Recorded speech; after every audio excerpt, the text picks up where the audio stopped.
অর্থাৎ উল্টো দিকের যে বিল্ডিংটা আপনাদের বাইরে থেকে দেখাচ্ছিলাম সেই ফ্ল্যাট বাড়ির পার্কিং প্লটে এই জানালা দিয়ে ছিটকে পড়ে গেছেন। জানালার যে গ্রিল ছিল লোহার, সেই গ্রিলগুলোও কিন্তু ফায়ার সার্ভিস চৌমনি যে পুলিশের কোয়ার্টার রয়েছে তার ঠিক উল্টো দিকেই একটি বাড়িতে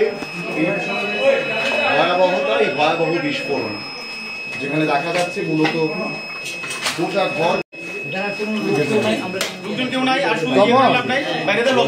বাইরে আসো,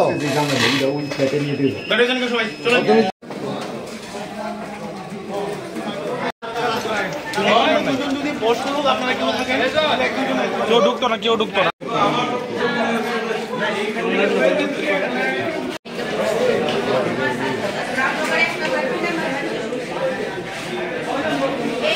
দেখাচ্ছি যে ঘরে স্বামী স্ত্রী ঘুমোচ্ছিলেন সেই ঘরের ছবি, এবং যারা বাইরে পড়ে গেছেন রীতিমতো এই বিস্ফোরণের পর।